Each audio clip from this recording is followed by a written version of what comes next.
Oke, halo sahabat peternak milenial di seluruh Indonesia. Jumpa lagi dengan saya Khoiri dari Kandang Uang Official.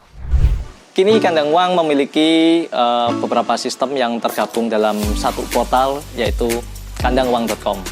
Nah, di situ teman-teman bisa mendapatkan berbagai info terkait dengan artikel peternakan, video tutorial, kemudian toko online, info pelatihan gratis, dan juga info pelatihan yang ada di Kandang Uang.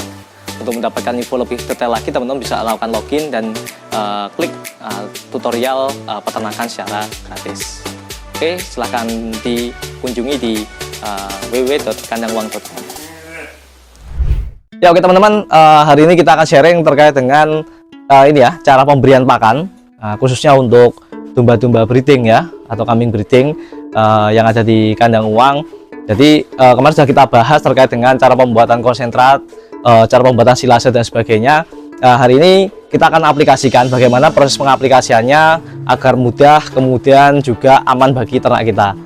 Karena banyak banget yang ngechat di kami, teman-teman peternak milenial dari Sabang sampai Merauke, ada yang kendala bahwasanya kambingnya sudah diberi silase tapi ini ya terjadi atau terjadi kembung, kemudian nafsu makan tidak terlalu bagus, kemudian juga pertumbuhan tidak maksimal. Nah, hari ini kita akan sharing bagaimana cara yang kami lakukan ya di Kandang Uang ini. Kemudian sebelum kita praktek, kita sharing dulu. Jadi untuk seratnya di Kandang Uang kita menggunakan ini ya, rumput dan juga silase tebon ya, tebon jagung yang kita silase atau kita simpan dalam wadah-wadah seperti ini, seperti kolam silase. Nah, ini hampir semua hijauan atau HPT yang kita pakai di Kandang Uang itu kita silase terlebih dahulu. Nah, jadi tidak ada yang segar ya. Kenapa kita pilih metode ini? Karena memang satu, jarak panennya ataupun jarak ladang rumput ya, ataupun ladang tebon jagung dengan kandang kita cukup jauh, dan kemudian biasanya sekali panen kita satu pickup ya, itu kurang lebih sebanyak 2 ton. Oleh sebab itu langsung kita simpan giling dan juga kita simpan, kurang lebih biasanya sekali panen bisa dibuat sekitar 1 bulanan seperti itu. Nah, kemudian selain ini ya, tebon jagung, seratnya ya seperti ini. Nah, ini kita bisa buka. Nah, ini jagung, kebetulan kita yang kita proses adalah tebon jagung seperti ini. Kemudian tak lupa untuk melengkapi gizi ya dari serat hijauan, yaitu tebon jagung ini kita juga menggunakan konsentrat teman-teman. Ini konsentrat yang kemarin videonya sudah kita share ya, terkait dengan konsentrat breeding, yaitu ada konsentrat sapi perah yang kita campur dengan ampas tahu dan juga ketela seperti itu, atau singkong ya yang sudah digiling seperti ini bentuknya. Kemudian selain itu juga kita memberikan makan tambahan ya, berupa ini ya, berupa jamu GSR. Nah, ini fungsinya untuk menambah nafsu makan, kemudian menjaga daya tahan tubuh, dan juga yang paling penting ini sebagai antibiotik alami dan melindungi hati ya dari induk-indukan ataupun pejantan ya, domba yang biasanya kalau udah tua atau misalnya udah berumur itu biasanya yang paling sering adalah kena cacing hati. Ini kita cegah dengan pemberian herbal seperti ini, seperti jamu CSR.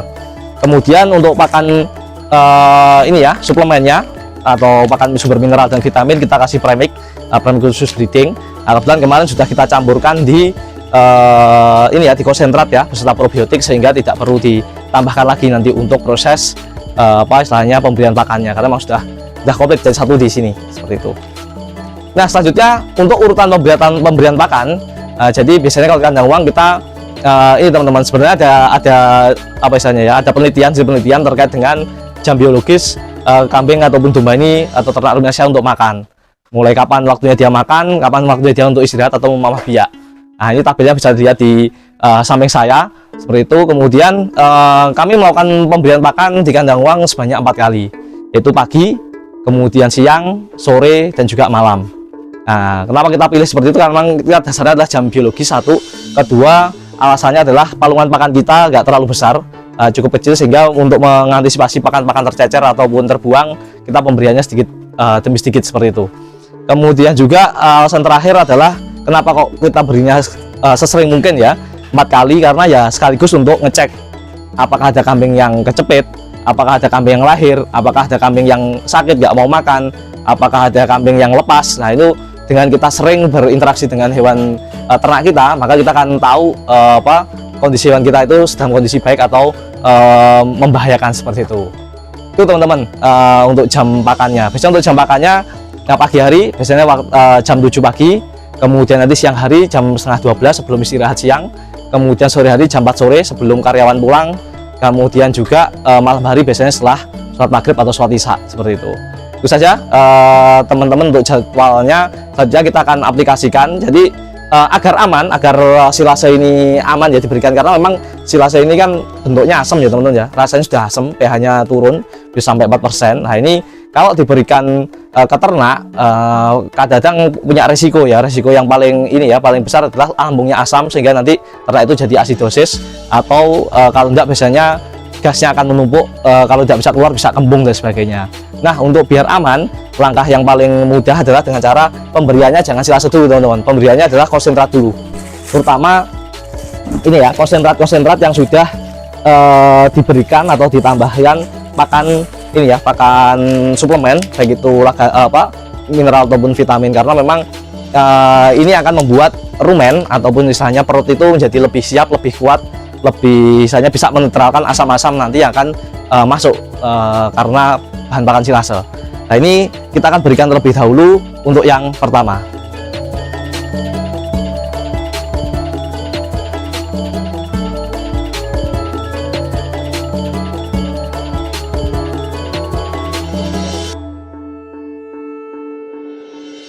Kemudian pemberian pakan yang ini ya, yang konsentrat itu kita berikan separuh ya dari total kebutuhan harian.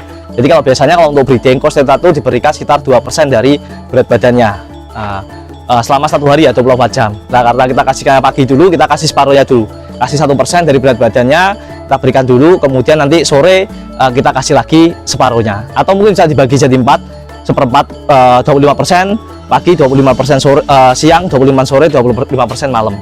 Nah, kalau dibagi 2 tinggal 50-50 seperti itu. Nah setelah kita berikan pakan seperti ini, selanjutnya kita akan aplikasikan ya jamu JSR atau pakan tambahannya berupa herbal tadi. Untuk jamu JSR atau herbal ini kita berikan setiap hari ya, terutama setiap pagi, cukup 1 sendok teh untuk 1 ekor ya. 1 ekor ini cukup 1 sendok teh, atau misalnya teman-teman tidak menabur ke konsentrat, hanya makannya hijauan aja atau comboran, bisa ditamburkan ke comboran, atau kalau enggak dicekok, biasanya seperti itu. Kalau ini lebih mudahnya, lebih praktisnya, kami biasanya memberikan seperti 1 sendok teh untuk 1 ekor, cukup ditabur di atas konsentrat ya.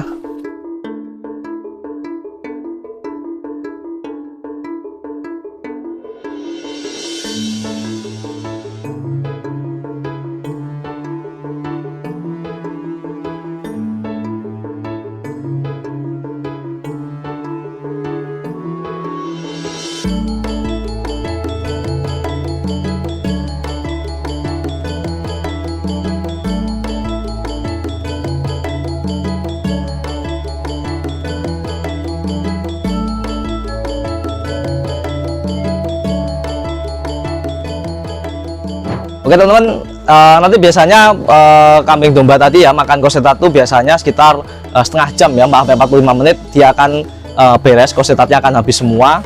Nanti lambungnya atau rumennya sudah terisi konsentrat, terisi jamu, kemudian terisi pakan suplemen premix tadi, sehingga dia sudah siap untuk menerima hijauan-hijauan yang atau serat kasar yang mungkin segar ataupun yang masam ya, atau seperti silase seperti ini.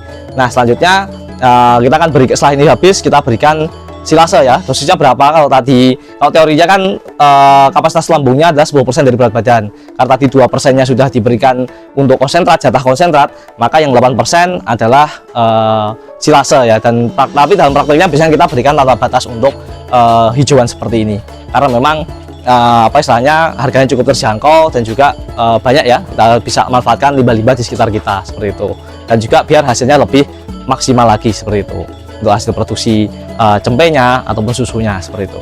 Nah, oke, itu saja teman-teman yang bisa kita sharingkan dengan metode ini. Alhamdulillah pertumbuhan kambing juga domba plus anakannya juga plus istilahnya penggemukan lancar ya, ataupun aman, tidak mengalami kendala kembung atau keracunan atau istilahnya asistosis dan sebagainya, karena memang perutnya sudah kita kondisikan dulu di awal sebelum pemberian hijauan-hijauan yang terfermentasi seperti ini. Itu saja yang bisa kita sharingkan.